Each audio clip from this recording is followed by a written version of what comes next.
El varón tiene que llegar a ser un varón perfecto, completando el tiempo de gestación, completando el tiempo de madurez. Y cuando haya llegado a la medida de la estatura de la plenitud de Cristo, ese hijo varón será arrebatado para Dios y para su trono. Son las primicias que van a ser arrebatadas. La mujer, en cambio, se ha de quedar en la gran tribulación, y por supuesto con el pueblo judío y con la misma creación que ha de tener que soportar la gran tribulación. Aquí en la palabra, y el verso 6 de Apocalipsis 12 nos dice que la mujer, después del arrebatamiento del hijo varón, ha de tener que huir al desierto, donde ha de tener lugar preparado por Dios para que sea sustentada por 1260 días. Tiempos y la mitad de un tiempo. 42 meses, que es el tiempo del gobierno mundial del anticristo. Y es esa mujer que ha de sufrir terrible dolor, terrible gemido, terrible espanto, terrible terror, terrible oscuridad en la gran tribulación. Y en esa mujer vemos aquellos sorprendidos como ladrón en la noche cuando suceda el arrebatamiento del hijo varón. A esa mujer nosotros ya la podemos ver manifestada en el pueblo de Dios, a través de aquellos que no creen en la palabra, aquellos que resisten la profecía bíblica, aquellos que por su incredulidad dicen: el Señor ni hará bien ni hará mal, no ha de suceder, no ha de pasar nada. Y serán sorprendidos en aquel día como ladrón en la noche, en completa oscuridad, en completas tinieblas. Y es ese tiempo de oscuridad que les tocará vivir dentro de la gran tribulación. Tendrán que esperar 1335 días para poder verse con el Señor. Daniel capítulo 12 verso 12 nos enseña y nos dice: bienaventurado el que llegue y espere a 1335 días. Habiendo sucedido el arrebatamiento del hijo varón, a la mujer no le quedará más remedio que llegar y esperar a 1335 días para que el Señor los coseche en la cosecha final, en la siega final, al fin de la gran tribulación. Y acá en la profecía de Isaías, en el capítulo 9, en el verso 1, nos habla de que no ha de haber siempre oscuridad. ¿Para quién? Para la mujer que está en angustia, para la que está ahora en angustia, porque de una manera u otra tenemos pruebas, tenemos tribulaciones. Sabemos que los dolores de parto se hacen cada vez más intensos, y en la medida que pasan estos días en este año 2001, en la medida que pasan los meses en este año 2001, vamos a sufrir muchos dolores de parto. Ha de haber angustia, ha de haber pruebas, ha de haber tribulación, y nosotros vamos a poder ver el cumplimiento de esta palabra. La mujer clamando en la angustia del alumbramiento, clamando en la angustia del alumbramiento del hijo varón. Y aquella mujer, aquellos que no se preparen, tendrán que quedarse en el tiempo de oscuridad, en el tiempo de entenebrecimiento. Mas el Señor les dice: no habrá siempre oscuridad para la que está ahora en angustia. Ahora sí hay angustia, ahora sí hay aflicción, Pero en la mujer se da aflicción, no porque está consiguiendo madurez como el hijo varón, para llegar a ser un varón perfecto, completando el tiempo de gestación. Isaías 9 en el verso 1 nos habla de una aflicción claramente identificada en la profecía, en la palabra. Por ello nos dice: tal como la aflicción que le vino en el tiempo que livianamente tocaron la primera vez a la tierra de Zabulón y a la tierra de Neftalí. Zabulón significa habitación, Neftalí significa contención. Sabemos que esta palabra tuvo un primer cumplimiento con Jesús manifestado en carne, en cuerpo de carne y sangre, pero tendría un cumplimiento final para el fin de los días, porque esta palabra de Isaías 9 nos habla también para el fin de los días. Y esta palabra advierte a aquella mujer que está ahora en angustia y tiene aflicción, porque está tocando livianamente la tierra de Zabulón, la tierra de la habitación donde mora el Señor Jesús. Y tú eres esa tierra de Zabulón, tú eres esa tierra de habitación, y estás tocando livianamente esa tierra. Y no solamente esto, sino también que es la tierra de Neftalí. Y Neftalí significa contención. Y hay contención en tu corazón, contención en tu tierra del alma, contención en tu tierra del corazón del alma, en ese polvo que hay en el corazón del alma. Y contiendes y altercas constantemente con Dios a través del pecado, a través de aquello que no quieres renunciar.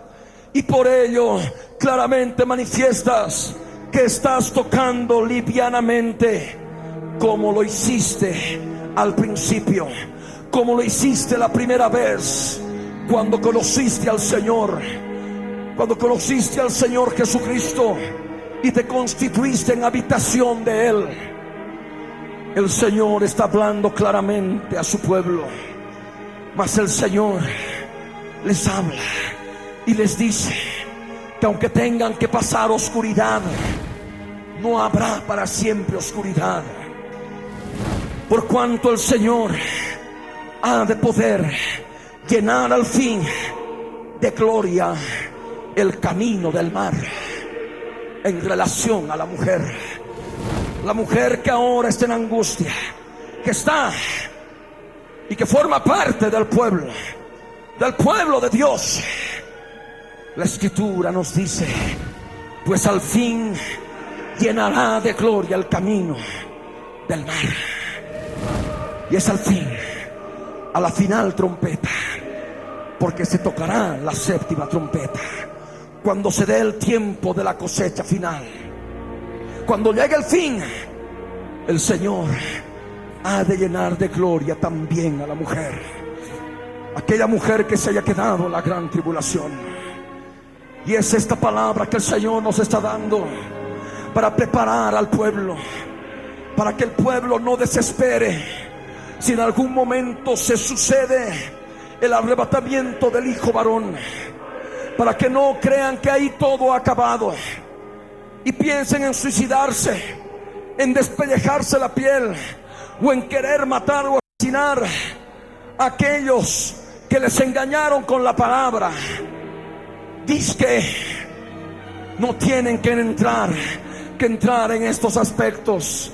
Deben saber que todavía hay esperanza y deben esperar.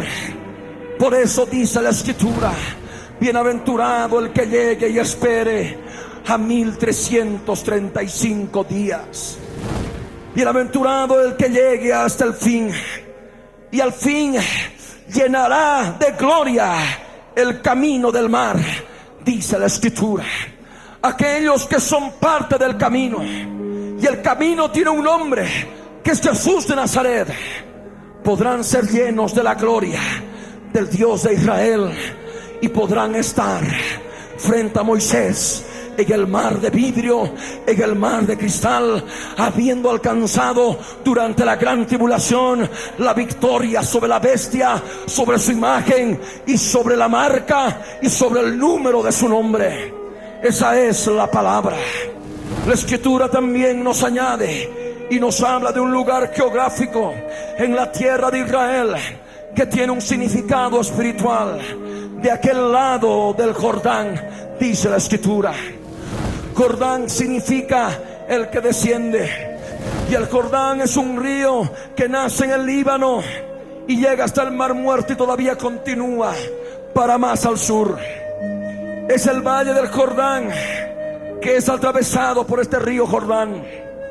Ese valle tiene una longitud de 250 kilómetros de largo, pero el río Jordán es totalmente sinuoso y tiene una longitud de 320 kilómetros de largo.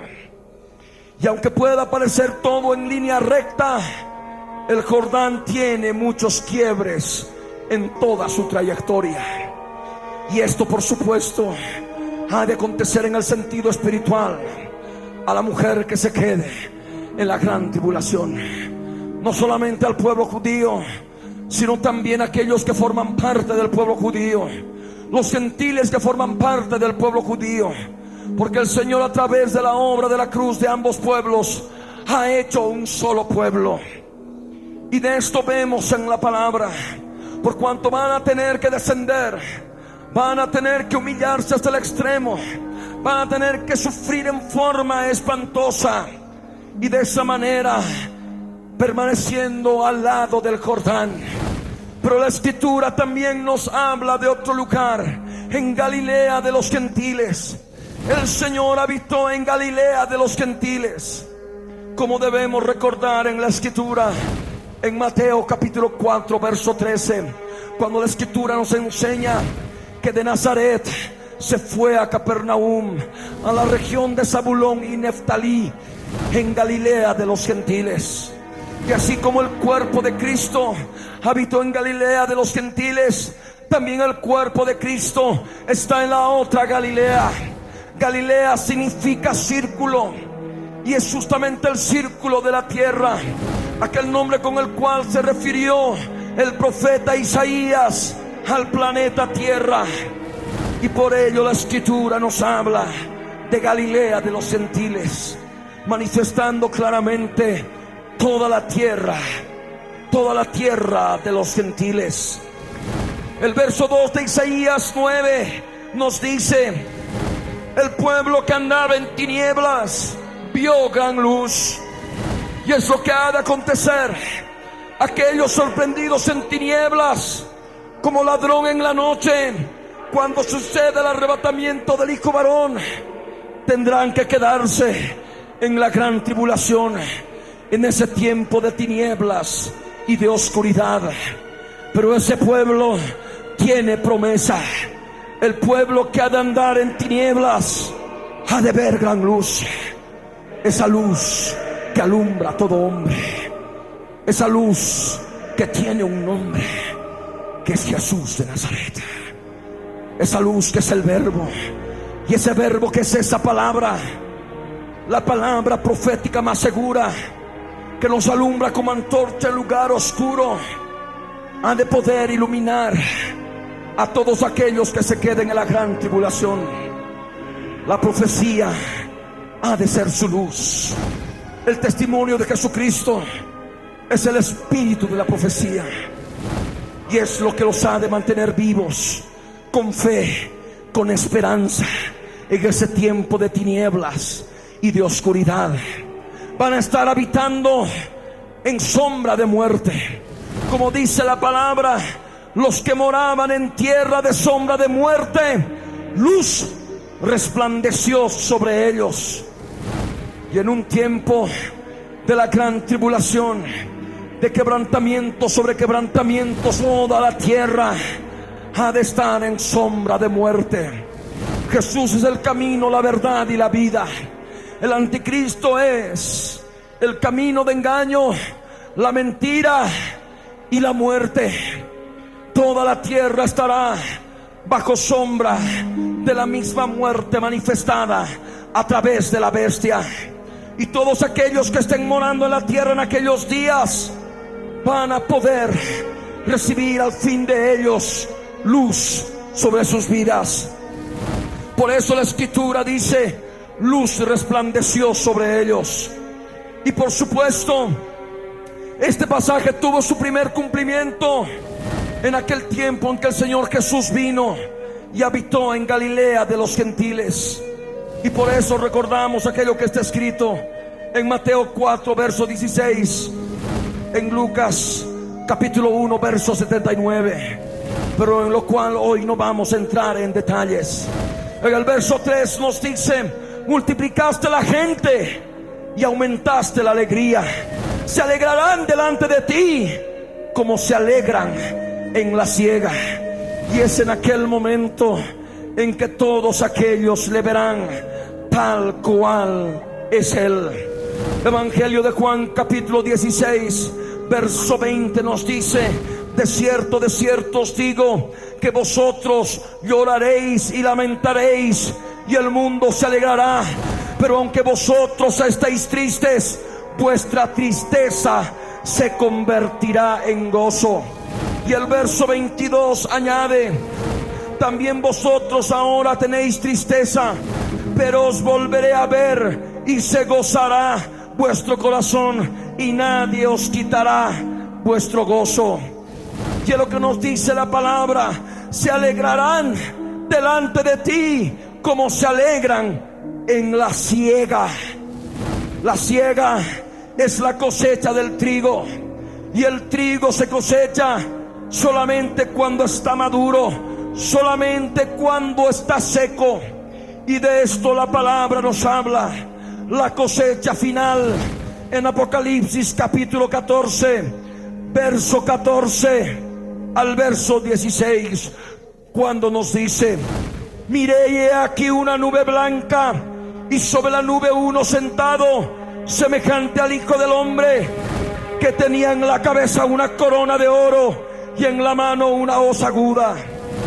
Y del templo salió otro ángel, clamando a gran voz al que estaba sentado sobre la nube: mete tu hoz y ciega, porque la hora de cegar ha llegado, pues la mies de la tierra está madura. Y el que estaba sentado sobre la nube metió su hoz en la tierra, y la tierra fue cegada. De esa manera, esa gente ha de aumentar su alegría. Se alegrarán delante del Señor como cuando se alegran en la siega, como dice el verso 3, como se gozan cuando se reparten despojos. Porque hablan de despojos en la profecía, en el verso 3 de Isaías 9. Por cuanto habrá una gran batalla, la campaña de Armagedón. Isaías capítulo 9 verso 4 nos dice: porque tú quebraste su pesado yugo, y la vara de su hombro, y el cetro de su opresor. El pesado yugo es el yugo del anticristo, el yugo del gobierno mundial del anticristo. La vara es la vara de hierro, el control total en la gran tribulación bajo el gobierno mundial del anticristo. Y el cetro es el cetro de su reinado mundial, del opresor, del hijo de perdición, del hombre de pecado, de la misma bestia que ha de estar gobernando en la tierra. Aquí en la escritura, en Jeremías capítulo 30, nos habla de ese tiempo de oscuridad, ese tiempo de la gran tribulación. Jeremías capítulo 30 verso 5 al verso 8 nos dice: porque así ha dicho yo soy el que soy. Hemos oído voz de temblor, de espanto y no de paz. Inquirid ahora y mirad si el varón da luz, porque he visto que todo hombre tenía las manos sobre sus lomos, como mujer que está de parto, y se han vuelto pálidos todos los rostros. ¡Ah! ¡Cuán grande es aquel día! Tanto que no hay otro semejante a él. tiempo de angustia para Jacob, pero de ella será librado. En aquel día dice: yo soy el que soy de los ejércitos.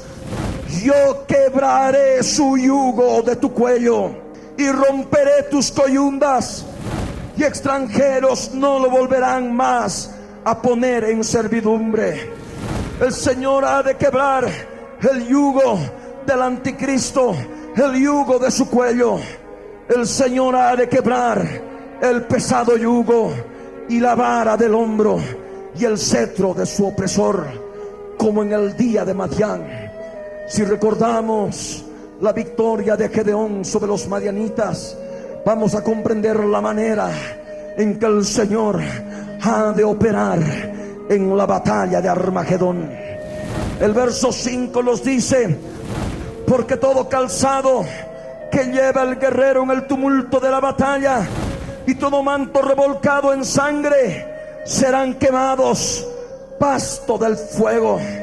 Aquí nos habla de mantos revolcados en sangre, y es lo que nos enseña la palabra en el libro de Apocalipsis, en el capítulo 14, en el verso 17 al 20. Salió otro ángel del templo que está en el cielo, teniendo también una hoz aguda, y salió del altar otro ángel que tenía poder sobre el fuego, y llamó a gran voz al que tenía la hoz aguda, diciendo: mete tu hoz aguda y vendimia los racimos de la tierra, porque sus uvas están maduras. Y el ángel arrojó su hoz en la tierra y vendimió la viña de la tierra, y echó las uvas en el gran lagar de la ira de Dios.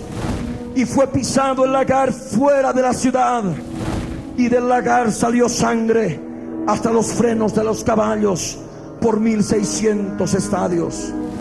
Por eso vemos que la palabra nos habla de esos mantos, de esos guerreros revolcados en sangre.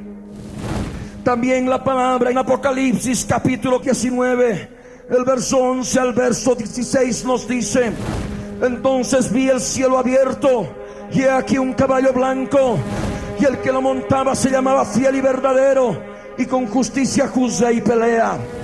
Sus ojos eran como llama de fuego, y había en su cabeza muchas diademas, y tenía un nombre escrito que ninguno conocía sino él mismo. Estaba vestido de una ropa teñida en sangre, y su nombre es el Verbo de Dios.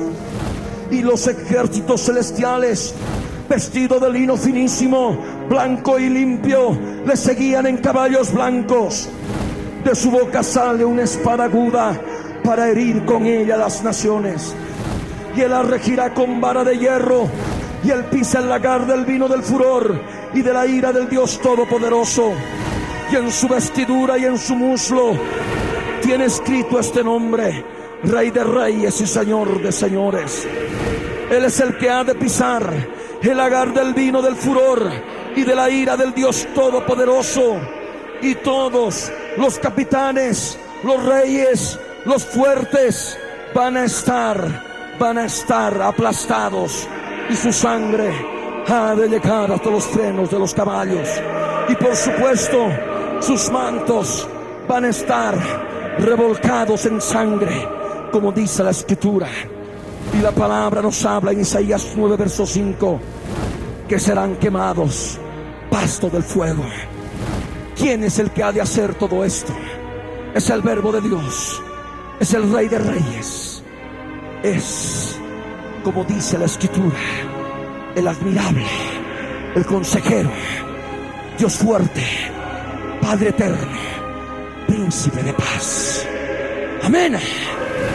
Ese Hijo ha nacido, Hijo nos ha sido dado, el principado ha sido dado sobre su hombro. Y no solamente se llama Verbo de Dios, no solamente se llama Rey de Reyes, su nombre es también admirable, es consejero, es Dios fuerte, es Padre eterno, es Príncipe de paz. Hoy el mundo habla de paz, no habiendo paz. Hoy el mundo habla de paz y seguridad, pero sin tomar en cuenta al Príncipe de paz. Solamente cuando venga el príncipe de paz, Jesús de Nazaret, habrá verdadera paz y seguridad sobre la tierra. Mientras tanto, no acontecerá esto. Lo dilatado de su imperio y la paz no tendrán límite. Es el reino de 1000 años para luego proseguir con la eternidad. Él ha de levantar un imperio sobre el trono de David y sobre su reino, disponiéndolo y confirmándolo en juicio y en justicia desde ahora y para siempre. Y por eso saludamos ese reino por la fe. Pero sabemos que viene juicio y viene justicia, y el Señor ha de implantar un imperio que ha de durar para siempre, 1000 años y después por toda la eternidad. Y tú tienes que venir a formar parte de este imperio, parte de este reino eterno. Y no debes de ninguna manera abandonar el camino. Es cierto que hay dolores de parto, hay angustia, hay clamor.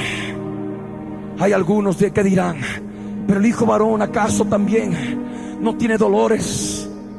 En el sentido físico, el bebé que está dentro de la mujer también sufre los dolores.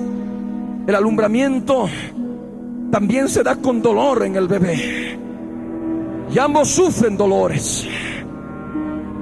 El Señor sabe, y sabe distinguir, y sabe reconocer a cada creyente de acuerdo a su corazón, de acuerdo a su vida, si está formando parte del hijo varón o está formando parte de la mujer. Todos anhelamos formar parte del hijo varón y ser guardados de la hora de la prueba que ha de venir sobre el mundo entero, ser arrebatados para Dios y para su trono. Pero está en la responsabilidad de cada uno de madurar y de llegar a ser parte de ese varón perfecto y llegar a la estatura y la plenitud de Cristo en sus vidas.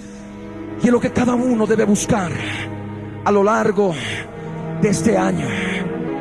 No debe retroceder, no debe ir para atrás, no debe volver a Egipto, no debe ni siquiera mirar a Egipto. Debe poner sus ojos en la tierra santa, en la tierra prometida, para poder encontrarse con el Señor en el aire, para poder escapar de esa gran tribulación que sobreviene pronto a la humanidad. Por eso está en ti, por eso está en tu corazón esa responsabilidad, para poder prepararte a tiempo y escapar y poder estar en su presencia cuando Él venga a reunirse con nosotros en el aire. Amén.